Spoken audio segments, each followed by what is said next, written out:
ಇತ್ತೀಚಿನ ಸಂಚಿಕೆಗಳನ್ನು ಜಾಹೀರಾತಿನ ಕಿರಿಕಿರಿ ಇಲ್ಲದೆ ನೋಡಿ.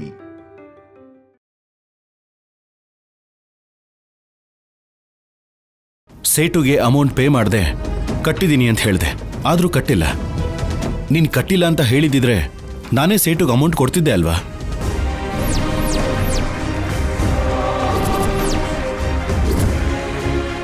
ಕೊನೆಗೆ ಆ ಸೇಟು ನಮ್ಮ ಸ್ಟೇಷನ್ಗೆ ಬಂದಿದ್ದ. ನನ್ನ ಹೈಯರ್ ಆಫೀಸರ್ ಮುಂದೆ ನನ್ನ ಮರ್ಯಾದೆ ಹೋಯ್ತು.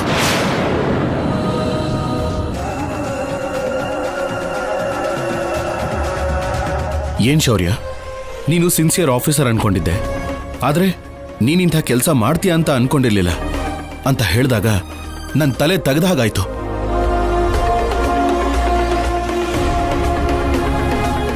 ನಾನು ಹೇಳ್ತಿರೋದು ನಿಜ ಆಫೀಸರ್. ಅನುಪಮಮ್ಮನ ಹತ್ರ ಇರೋ ಕಾರ್ಡಿಂದ ಪೇ ಮಾಡಿದೀವಿ. ಅದಕ್ಕೆ ಅನುಪಮಮ್ಮನೇ ಸಾಕ್ಷಿ.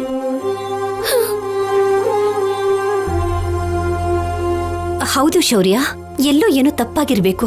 ಎಲ್ಲೋ ಅಲ್ಲ, ಶೌರ್ಯ ನಿಮ್ಮನ್ನ ಕುರುಡನ್ ತರ ನಂಬದ್ನಲ್ಲ, ಅಲ್ಲೇ ಆಗಿದ್ದು ತಪ್ಪು. ಆಫೀಸರ್, ಅಷ್ಟಕ್ಕೂ ಅಷ್ಟು ದುಡ್ಡನ್ನು ನಾನು ಏನ್ ಮಾಡ್ತೀನಿ? ನನಗೇನ್ ಅಗತ್ಯ ಇದೆ ಹೇಳಿ? ನಿಮಗ್ ನಿಜವಾಗ್ಲೂ ನನ್ನ ಮಾತಿನ ಮೇಲೆ ನಂಬಿಕೆ ಇಲ್ಲ ಅಂದ್ರೆ ಅಲ್ಲಿ CCTV ಫುಟೇಜ್ ಇರುತ್ತೆ ಅಲ್ವಾ? ಅದ್ರಲ್ಲಿ ನೋಡಿದ್ರೆ ನಾವು ಪೇ ಮಾಡಿದೀವೋ ಇಲ್ವೋ ಅಂತ ಗೊತ್ತಾಗುತ್ತಲ್ಲ. 10 days ಬ್ಯಾಕ್ ಶಾರ್ಟ್ ಸರ್ಕ್ಯೂಟ್ ಇಂದ CCTV ಕೆಲಸ ಮಾಡ್ತಿಲ್ವಂತೆ. ಇಲ್ಲ ಅಂದಿದ್ರೆ ಅದನ್ನೇ ತೋರಿಸಿ ನಿನ್ನೇನು ಕೇಳ್ತಿದ್ದೆ ಕಲ್ಯಾಣಿ, ಯಾಕೆ ಹೀಗೆ ಮಾಡಿದೆ ಅಂತ. ಅದಲ್ಲ ಆಫೀಸರ್. ಪ್ಲೀಸ್ ಕಲ್ಯಾಣಿ, ಒಂದು ತಪ್ಪನ್ನ ಮುಚ್ಚಿಡೋದಕ್ಕೆ ಮತ್ತೆ ಮತ್ತೆ ಸುಳ್ಳು ಹೇಳ್ಬೇಡ.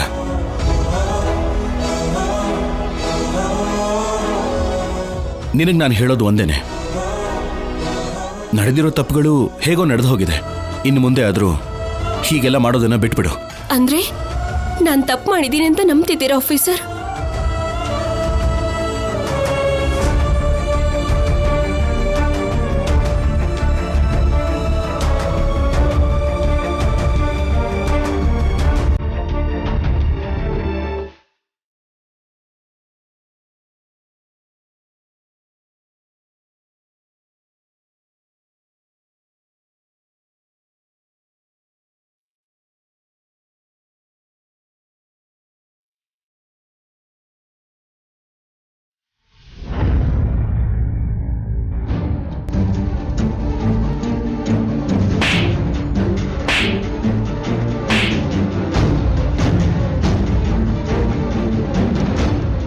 ನಮ್ಮಮ್ಮ ನಿನ್ನ ಬೈಯೋದ್ರಲ್ಲಿ ತಪ್ಪೇ ಇಲ್ಲ ಸ್ಯಾಮ್.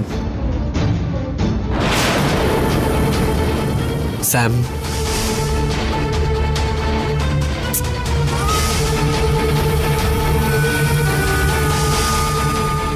ಸ್ಯಾಮ್, ಸಾರಿ ಸ್ಯಾಮ್. ನೆನ್ನೆ ನಡೆದಿದ್ರಲ್ಲಿ ನಂದೇ ತಪ್ಪು. ಇದೊಂದ್ಸಲ ನನ್ನ ಕ್ಷಮಿಸು.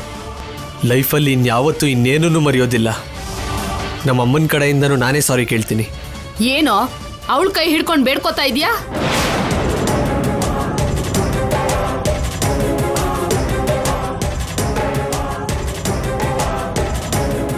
ಇವಳು ನಿನ್ನ ಬಿಟ್ಟು ಹೋಗ್ಬಿಡ್ತಾಳೆ ಅಂತ ಭಯ ಪಡ್ತಾ ಇದೀಯಾ? ಹೋದ್ರೆ ಹೋಗ್ಲಿ ಬಿಡೋ. ಇವಳೇನ್ ರಂಬೆನಾ, ಊರ್ವಶಿನ, ಮೇನಕೆನಾ? ಒಂದ್ ಮಗುಗೆ ತಾಯಿ. ಹೌದು, ನಾನ್ ಒಂದ್ ಮಗುಗೆ ತಾಯಿನೇ. ಆದ್ರೆ ಏನೀಗ?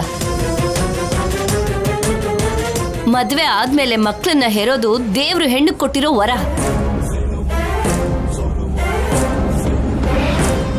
ನಾನು ಸಿದ್ದು ಕಾಲೇಜಲ್ಲಿ ಇರ್ಬೇಕಾದ್ರೇನೆ ಪ್ರೀತಿಸಿದ್ವಿ. ನಮ್ ಹಣೆ ಬರಹ ಚೆನ್ನಾಗಿಲ್ದೆ ನನಗೆ ಶೌರ್ಯನ್ ಜೊತೆ ಮದ್ವೆ ಆಯ್ತು. ಸಿದ್ದು ನಮ್ ಮರಿದೇನೋ ಮರ್ತ್ ಹೋಗೋ. ನನ್ನ ಜೀವನದಲ್ಲಿ ನಾನು ಬದುಕ್ತಿದ್ರೆ ನನ್ನ ಮರ್ತ್ ಹೋಗಕ್ ಆಗ್ತಿಲ್ಲ ಅಂತ ಸಿದ್ದು ನನಗೆ ಹತ್ರ ಆದ.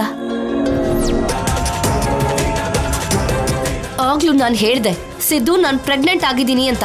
ಆದ್ರೂ ಸಿದ್ದು ಏನಂದ ಅಂತ ಕೇಳಿ.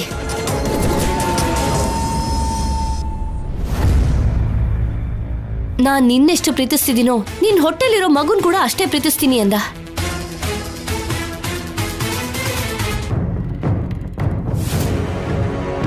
ನಾನು ಕೂಡ ಅದನ್ನೇ ನಂಬಿ ಬಂದೆ. ಆ ನಂಬಿಕೆಯಿಂದಾನೇ ಇದ್ದೀನಿ. ಆದ್ರೆ ಇದೆಲ್ಲ ಗೊತ್ತಿಲ್ದೇನೆ ನೀವು ನನಗೆ ಬಾಯಿಗೆ ಬಂದಾಗ ಬೈತಿದ್ದೀರಾ. ನೀವಾದ್ರೂ ಹೇಳಿ, ಇದ್ರಲ್ಲಿ ನನ್ ತಪ್ಪಿದ್ಯಾ ನಿಮ್ ಮಗನ್ ತಪ್ಪಿದ್ಯಾ? ಯಾರ್ದು ತಪ್ಪಲ್ಲ ಅನ್ನೋದು ನಮ್ಮ ಅಭಿಪ್ರಾಯ. ಯಾಕೆಂದ್ರೆ ನಾವು ಒಟ್ಟಿಗೆ ಬದುಕಬೇಕು ಅನ್ಕೊಂಡಿದೀವಿ. ನಾನ್ ನಿಮ್ಗೆ ಇಷ್ಟ ಆಗ್ತಿಲ್ಲ ಅಂದ್ರೆ ನಿಮ್ ಹತ್ರ ಅದಕ್ಕೆ ಎಂತ ಕಾರಣಗಳಿದ್ಯೋ,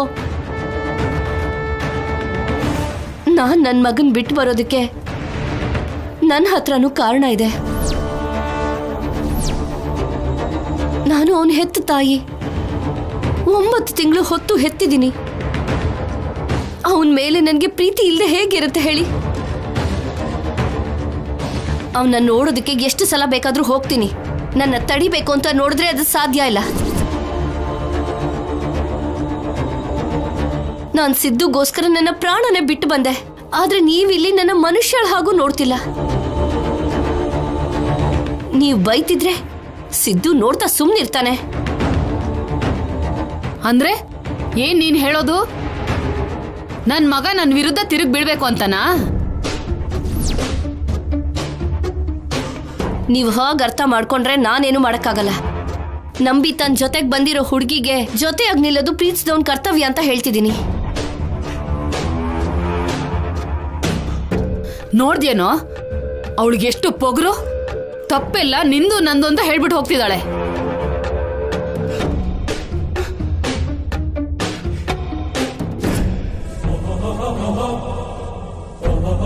ಆದ್ರೆ ಒಂದು ಸಲ ಮಾಡಿದ್ರೆ ಅದು ತಪ್ಪು. ಮತ್ತೆ ಮತ್ತೆ ಅದೇ ತಪ್ಪನ್ನು ಮಾಡ್ತಿದ್ರೆ ಅದು ಅಭ್ಯಾಸ ಅಂತ ತಾನೇ ಅರ್ಥ. ಸೇಟುಗೆ ಅಮೌಂಟ್ ಪೇ ಮಾಡಿದೆ, ಕಟ್ಟಿದ್ದೀನಿ ಅಂತ ಹೇಳಿದೆ. ಆದ್ರೂ ಕಟ್ಟಿಲ್ಲ. ನೀನ್ ಕಟ್ಟಿಲ್ಲ ಅಂತ ಹೇಳಿದಿದ್ರೆ ನಾನೇ ಸೇಟುಗೆ ಅಮೌಂಟ್ ಕೊಡ್ತಿದ್ದೆ ಅಲ್ವಾ? ಒಂದು ತಪ್ಪನ್ನ ಮುಚ್ಚಿಡೋದಕ್ಕೆ ಮತ್ತೆ ಮತ್ತೆ ಸುಳ್ಳು ಹೇಳ್ಬೇಡ.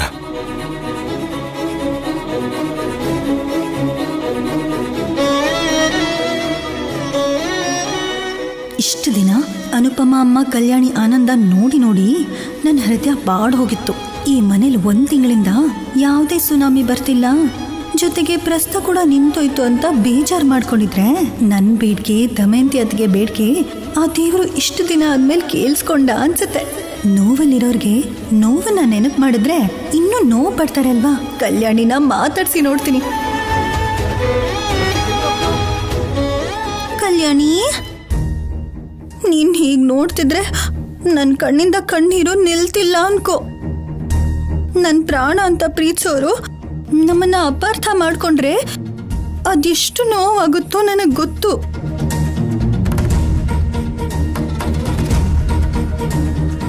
ಒಂದೊಂದು ಸರಿ ಆ ಮಾತುಗಳು ನೆನಪಿಗೆ ಬಂದು ಏನು ತಿನ್ಬೇಕನ್ಸಲ್ಲ, ಹಸುವಲ್ಲೇ ಇರಬೇಕು ಅನ್ಸತ್ತೆ. ಇನ್ ಕೆಲವು ಸಾರಿ ಅಂತೂ ಇಷ್ಟೇನಾ ನನ್ನ ಅರ್ಥ ಮಾಡ್ಕೊಂಡಿರೋದು ಅಂತ ಕಣ್ಣೀರು ನಿಲ್ಲಲ್ಲ ಅನ್ಕೋ. ಆದ್ರೆ ನಾವು ಇಂಥ ಸಮಯದಲ್ಲೇ ಮನ್ಸನ್ನ ಗಟ್ಟಿ ಮಾಡ್ಕೋಬೇಕು. ನೀನ್ ಮಾತ್ರ ತಿಂದೇನೆ ಹಸುವಲ್ಲಿ ಇರಬೇಡ ಕಲ್ಯಾಣಿ. ಪಲ್ಲವಿ, ನೀನು ಕಲ್ಯಾಣಿಗೆ ಧೈರ್ಯ ಹೇಳ್ತಿರೋ ತರ ಕಾಣಿಸ್ತಾ ಇಲ್ಲ. ಹೀಗೆ ಮಾಡು ಅಂತ ಹೇಳ್ತಿರೋ ಹಾಗಿದೆ. ನನ್ನ ಮಾತುಗಳು ಹಾಗಿದೆಯಾ ಅಮ್ಮ? ಆದ್ರೆ ನನ್ನ ಉದ್ದೇಶ ಅಂತೂ ಅದಲ್ಲ. ಕಲ್ಯಾಣಿ, ಶೌರ್ಯ ಕೋಪದಲ್ಲಿ ಏನೋ ಮಾತಾಡಿರ್ಬೇಕು ಅಷ್ಟೇ. ನಿನ್ ಮೇಲ್ ಪ್ರೀತಿ ಇಲ್ಲ ಅಂತಲ್ಲಮ್ಮ, ನಿನ್ ಮೇಲೆ ಅನುಮಾನ ಪಟ್ಟು ಕೂಡ ಅಲ್ಲ. ಕೇವಲ ನೀನು ನಿಜ ಹೇಳಲಿಲ್ಲ ಅನ್ನೋ ಕೋಪ ಅಷ್ಟೇ ಅವನಿಗೆ. ನಮಗೆ ಯಾರ ಮೇಲೆ ತುಂಬಾ ಪ್ರೀತಿ ಇರುತ್ತೋ ಅವ್ರ ಮೇಲೆ ತಾನೇ ನಾವು ತುಂಬಾನೇ ಕೋಪಿಸ್ಕೊಳ್ತೀವಿ.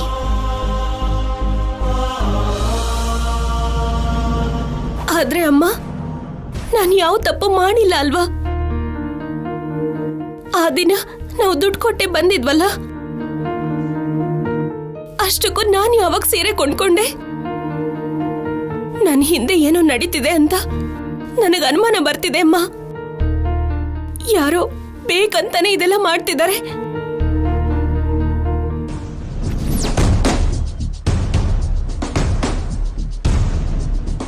ಅಬ್ಬಬ್ಬಬ್ಬಬ್ಬಬ್ಬ, ಏನ್ ಮುಸ್ಲೆ ಕಣ್ಣೀರ್ ಸುರಿಸ್ತಾ ಇದೆಯೇ? ಆದ್ರೂ ಈ ಮನೆ ಮರ್ಯಾದೆ ಹೋಗೋ ಕೆಲ್ಸ ನಾನು ಯಾಕೆ ಮಾಡ್ತೀನಮ್ಮ? ನನ್ನ ಗಂಡನ ಮರ್ಯಾದೆ ನಾನು ಯಾಕೆ ತೆಗಿತೀನಿ? ನನ್ನ ಮಗಳು ಖಂಡಿತ ತಪ್ಪು ಮಾಡಿಲ್ಲ, ಆ ನಂಬಿಕೆ ನನಗಿದೆ. ಶೌರ್ಯನು ಕೂಡ ನಂಬಿದಾನೆ ಅಂತ ನನ್ಗನ್ಸಲ್ಲ ಕಲ್ಯಾಣಿ. ಯಾರೋ ಹೊರಗ್ನವ್ರು ಬಂದು ಆ ರೀತಿಯೆಲ್ಲ ಮಾತಾಡ್ಬಿಟ್ಟು ಹೋದ್ರೆ ಅವನಿಗೆ ತುಂಬಾನೇ ಹರ್ಟ್ ಆಗುತ್ತಲ್ವ ಕಲ್ಯಾಣಿ. ಇಷ್ಟಕ್ಕೂ ಏನ್ ನಡೀತು ಅನ್ನೋದು ನಿಧಾನವಾಗಿ ಹೊರಗಡೆ ಬರುತ್ತೆ. ನೀನ್ ಯಾಕಪ್ಪ ಅಷ್ಟೊಂದು ತಲೆ ಕೆಡಿಸ್ಕೊಳ್ತಿದೀಯಾ? ಆಫೀಸರ್ ನನಗೆ ಹೊಡೆದ್ರು ನನಗೆ ಬೇಜಾರಿಲ್ಲಮ್ಮ. ಆದ್ರೆ ನಾನು ಕಳ್ತನ ಮಾಡಿದ್ದೀನಿ ಅಂತ ಆಫೀಸರ್ ಎಲ್ಲಿ ನಂಬಿಡ್ತಾರೋ ಅನ್ನೋದೇ ನನ್ನ ಭಯ. ನಿಜ ಏನು ಅನ್ನೋದನ್ನ ಕಂಡುಹಿಡಿ ಅಂತ ಶೌರ್ಯನ್ಗೆ ಹೇಳಿದ್ದೀನಲ್ವ ಕಲ್ಯಾಣಿ, ನೀನು ಯೋಚನೆ ಮಾಡಬೇಡ. ನೀವಿಬ್ರು ಅಳೋದನ್ನ ನೋಡಿ ತುಂಬ ದಿನ ಆಗೋಗಿತ್ತು. ಇನ್ಮೇಲೆ ನಿಮ್ಮ ಜೀವನದಲ್ಲಿ ಸಂತೋಷ ಇಲ್ಲದೆ ಇರೋ ಹಾಗೆ ಮಾಡ್ತೀನಿ. ನೀನು ಮಗಳು ನನ್ನ ಮಗನ ಜೊತೆ ಸಂಸಾರ ಮಾಡೋದಲ್ಲ ಅನುಪಮ, ಕಣ್ಣೀರ್ ಜೊತೆ ಸಂಸಾರ ಮಾಡೋ ಹಾಗೆ ಮಾಡ್ತೀನಿ. ಸರ್, ಪ್ರಸಾದ.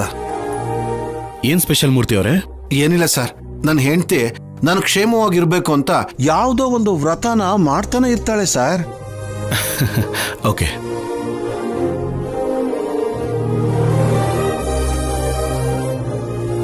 ನಿಜವಾಗ್ಲೂ ಈ ಹೆಂಗಸರು ಗ್ರೇಟ್ ಸರ್. ಯಾವಾಗ್ಲೂ ಮಿಷಿನ್ ಹಾಗೆ ಕೆಲಸ ಮಾಡ್ತಾನೆ ಇರ್ತಾರೆ.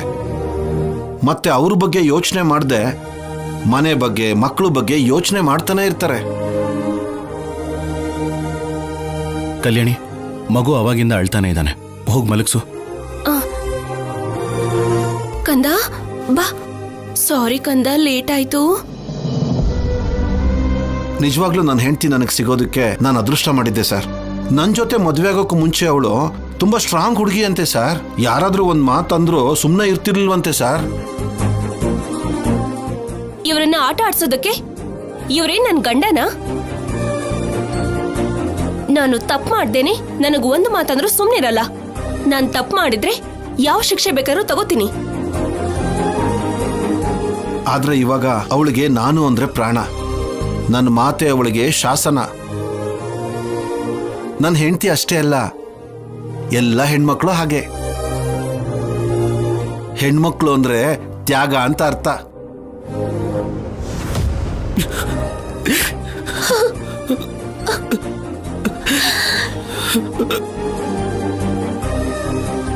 ನೀನು ನನ್ನನ್ನ ಅಮ್ಮ ಅಂತ ಕರೆದ ತಕ್ಷಣನೇ ನಾನು ನಡೆದಿದ್ದನ್ನೆಲ್ಲ ಮರ್ತು ಬಿಟ್ಟೆ ಶೌರ್ಯ. ತಾಯಿ ಆದವಳು ಯಾವಾಗ್ಲೂ ಮಕ್ಕಳನ್ನ ಆಶೀರ್ವದಿಸ್ಬೇಕು ಅಂತ ಅನ್ಕೊಳ್ತಾಳೆಯೇ ಹೊರತು ಮಕ್ಕಳು ಕ್ಷಮಿಸಿ ಅಂತ ಕೇಳಿದ ತಕ್ಷಣ ಕ್ಷಮಿಸ್ಬೇಕು ಅಂತಲ್ಲ. ನನಗೆ ಗೊತ್ತಿರೋ ಹಾಗೆ ನಿಮ್ಮನೇಲೂ ಹಾಗೇನೆ ಇರ್ತಾರೆ ಅಲ್ವಾ ಸರ್? ಸರ್, ಅದು ಮೊನ್ನೆ ಕಲ್ಯಾಣಿ ಮೇಡಮ್ ಅವರು ನಮ್ಮ ಶಾಪಿಗೆ ಬಂದು 2 ಸ್ಯಾರಿ ತಗೊಂಡು ಹೋದ್ರು ಸರ್. ನೀವೇ ಅಲ್ವಾ ನನ್ನ ವೈಫ್ ಕಲ್ಯಾಣಿಗೆ ಏನೇ ಬೇಕಾದರೂ ಕೊಡಿ, ನಾನು ಆಮೇಲೆ ಪೇ ಮಾಡ್ತೀನಿ ಅಂತ ಹೇಳಿದ್ರಲ್ಲ, ಅದೇ ಮಾತನ್ನ ಮೇಡಮ್ ಅವರು ಹೇಳಿ ಒಡವೆ ತಗೊಂಡೋದ್ರು ಸರ್. ಏನ್ ಸರ್, ಏನೂ ಮಾತಾಡ್ತಿಲ್ಲ? ಹೆಂಡ್ತಿನ ಹೊಗಳೋದು ನಿಲ್ಲಿಸಿ ನೀವು ನಿಮ್ಮ ಕೆಲಸ ನೋಡ್ಕೊಂಡ್ರೆ ಒಳ್ಳೇದು ಮೂರ್ತಿ ಅವರೇ. Sorry sir.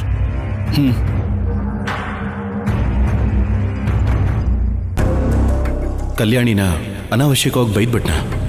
ಕೇಳದೆ ಸುಮ್ಮನೆ ಇರಬೇಕಿತ್ತು. ಖಂಡಿತ ಕಲ್ಯಾಣಿ ಬೇಜಾರು ಮಾಡ್ಕೊಂಡಿರ್ತಾಳೆ.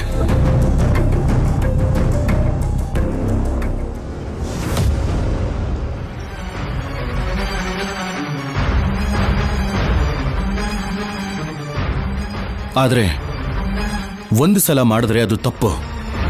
ಮತ್ತೆ ಮತ್ತೆ ಅದೇ ತಪ್ಪನ್ನು ಮಾಡ್ತಿದ್ರೆ ಅದು ಅಭ್ಯಾಸ ಅಂತ ತಾನೇ ಅರ್ಥ. ಸೇಟುಗೆ ಅಮೌಂಟ್ ಪೇ ಮಾಡಿದೆ, ಕಟ್ಟಿದ್ದೀನಿ ಅಂತ ಹೇಳಿದೆ, ಆದರೂ ಕಟ್ಟಿಲ್ಲ. ನೀನು ಕಟ್ಟಿಲ್ಲ ಅಂತ ಹೇಳಿದಿದ್ರೆ ನಾನೇ ಸೇಟುಗೆ ಅಮೌಂಟ್ ಕೊಡ್ತಿದ್ದೆ ಅಲ್ವಾ?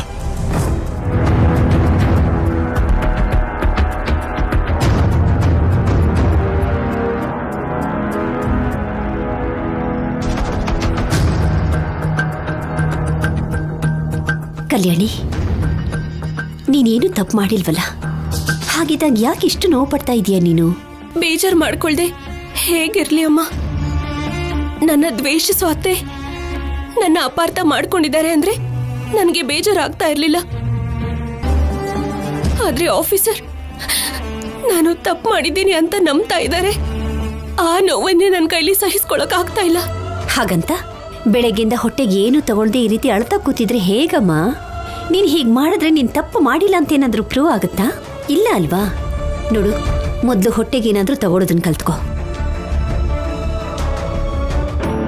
ತುಂಬ ತುಂಬ ದಿನಗಳ ನಂತರ ಇವತ್ತು ನನ್ನ ಮನಸ್ಸು ಸ್ವಲ್ಪ ಪ್ರಶಾಂತವಾಗಿದೆ, ಕಣ್ಣಿಗೆ ಆನಂದವಾಗಿದೆ. ಇಷ್ಟು ದಿನ ನನ್ನ ಮಗನ್ನ ತನ್ನ ಸೆರಗು ಗಂಟು ಹಾಕೊಂಡು ನನ್ನ ಅಳಿಸ್ತಾ ಇದ್ದಂಥ ಕಲ್ಯಾಣಿ ಇವತ್ತಿಂದ ಆಳೋಕೆ ಸ್ಟಾರ್ಟ್ ಮಾಡಿದಾಳೆ. ಇವಳು ಅಳೋದು ದಿನ ದಿನಕ್ಕೆ ಜಾಸ್ತಿಯಾಗಿ ಇವಳನ್ನ ನೋಡಿ ಆ ಅನುಪಮ ಮತ್ತೆ ನಮ್ಮಮ್ಮ ಇಬ್ರು ನೋವು ಅನುಭವಿಸ್ಬೇಕು. ಹೋಗ್ಲಿ, ನಾನು ಅನ್ನ ಸಾರು ಕಲ್ಸ್ಕೊಂತಾರಲ್ಲ. ನನಗೆ ಹಶ್ವಿಲ್ಲಮ್ಮ. ನಡು ಮನೇಲಿ ಕೂತ್ಕೊಂಡು ಮೊಸಳೆ ಕಣ್ಣೀರ್ ಹಾಕಿದ್ರೆ ಕರ್ಗ ಹೋಗೋದಿಕ್ಕೆ ನನ್ನ ಮಗನಂತ ದೊಡ್ಡ ಮಹಾರಾಜ ಯಾರೂ ಇಲ್ಲ ಇಲ್ಲಿ. ತಿನ್ನಲ್ಲ ಅಂತ ಪ್ರತಿಜ್ಞೆ ಮಾಡಿ ಕೂತ್ಕೊಂಡ್ರೆ ನಿಮ್ಮಮ್ಮ ಮತ್ತೆ ನಿಮ್ಮ ಮಾವಯ್ಯ ಬೇಡ್ಕೊಂಡು ಸಮಾಧಾನ ಮಾಡ್ತಾರೇನೋ. ಆದ್ರೆ ನನಗ್ ಮಾತ್ರ ನಮ್ಮ ಮರ್ಯಾದೆ ತೆಗ್ದಿರೋದಿಕ್ಕೆ 2 ಕೆನೆಗೂ 4 ಬಾರಿಸ್ಬೇಕು ಅನಿಸ್ತಿದೆ.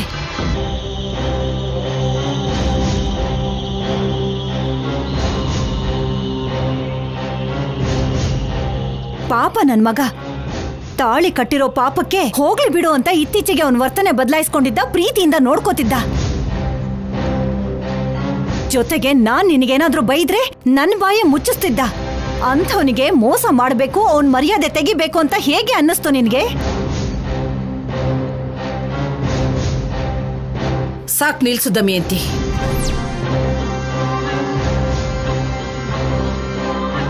ನನ್ನ ಮೊಮ್ಮಗಳು ತಪ್ಪು ಮಾಡಲ್ಲ. ಅವಳಿಗೆ ನಿನ್ನಂತ ಬುದ್ಧಿ ಬಂದಿಲ್ಲ.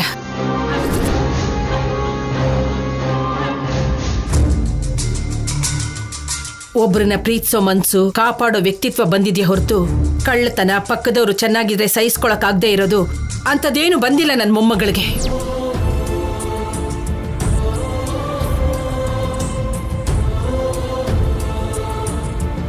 ಈಗ್ಲೂ ಇಷ್ಟೆಲ್ಲ ಆದ್ಮೇಲೂ ಅವಳ ಪರ ವಹಿಸ್ಕೊಂಡು ಹೇಗ್ ಬರ್ತೀಯಮ್ಮ?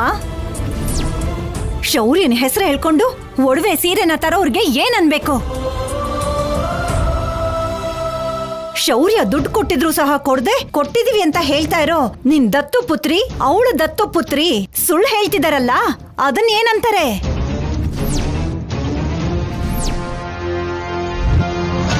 ಇನ್ ಹೇಗ್ ಹೇಳಿದ್ರೆ ನಿಮ್ಗೆ ಅರ್ಥ ಆಗುತ್ತೆ ಅತ್ತೆ?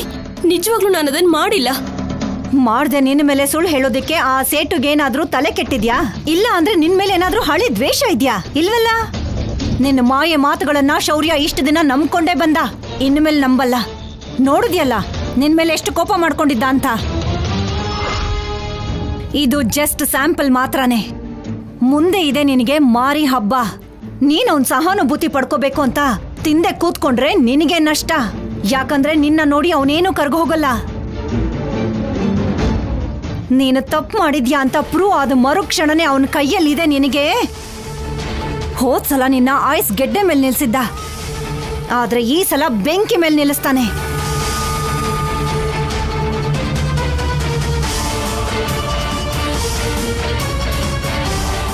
ಅಮ್ಮ ಕಲ್ಯಾಣಿ, ಯಾರು ನಂಬಿದ್ರು ನಂಬದೇ ಇದ್ರು ನಾವೆಲ್ಲರೂ ನಿನ್ನ ನಂಬ್ತೀವಿ, ನೀನು ಯಾವ ತಪ್ಪು ಮಾಡಿಲ್ಲ ಅಂತ.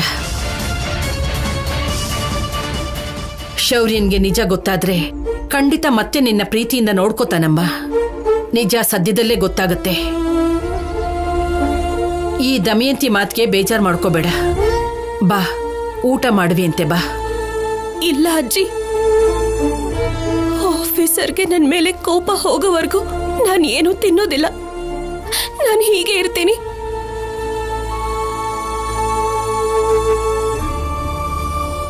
ನನ್ನಿಂದ ಆಫೀಸರ್ ತುಂಬಾ ಅವಮಾನ ಅನುಭವಿಸಿದ್ರಂತೆ. ಹಾಗಿರುವಾಗ ನನಗೆ ಹೇಗೆ ಹಶ್ವಾಗುತ್ತೆ?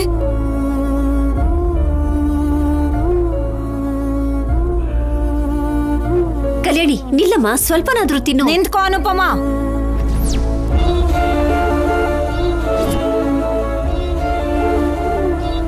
ಸಮಾಧಾನ ಮಾಡೋ ಹೆಸರಲ್ಲಿ ನನ್ನ ಮನೆಗೆ ಬರೋದಕ್ ನೋಡಿದ್ರೆ ಚೆನ್ನಾಗಿರಲ್ಲ ಅನುಪಮ.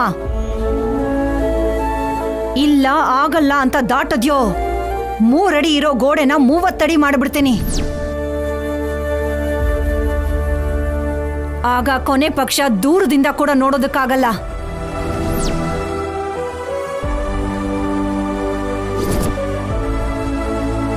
ಮೂವತ್ತಡಿ ಅಲ್ಲ ದಮಯಂತಿ, 300 ಅಡಿ ಕಟ್ಟಿದ್ರು ಕಲ್ಯಾಣಿ ಮೇಲೆ ಈ ಮನೆಯವರಿಗಿರೋ ಪ್ರೀತಿ ಮಾತ್ರ ದೂರ ಆಗಲ್ಲ. ಕಲ್ಯಾಣಿ ತಪ್ಪು ಮಾಡಿದಾಳೆ, ಅದು ಸದ್ಯದಲ್ಲೇ ಪ್ರೂವ್ ಆಗತ್ತೆ. ಆಗ ನಿಮಗ್ ಅರ್ಥ ಆಗತ್ತೆ ಈ ದಮಯಂತಿ ಅಂದ್ರೆ ಯಾರು ಅನ್ನೋದು.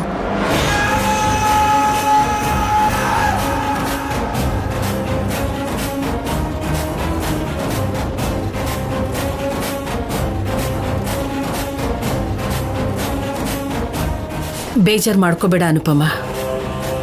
ಆ ಈಶ್ವರ ಯಾವಾಗಲೂ ನ್ಯಾಯನೇ ಗೆಲ್ಲಿಸ್ತಾನೆ, ನ್ಯಾಯದ ಪರನೇ ನಿಲ್ತಾನೆ.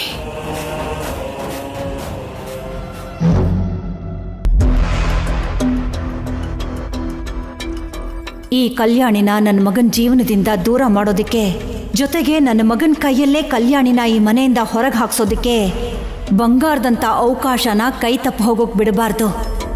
ಆ ಸೇಟುಗೆ ಫೋನ್ ಮಾಡಿ ಮನೆಗೆ ಬಂದು ಕಲ್ಯಾಣಿ 3 ಲಕ್ಷ ಕಟ್ಟಿಲ್ಲ ಅಂತ ಹೇಳಿಸ್ಬೇಕು.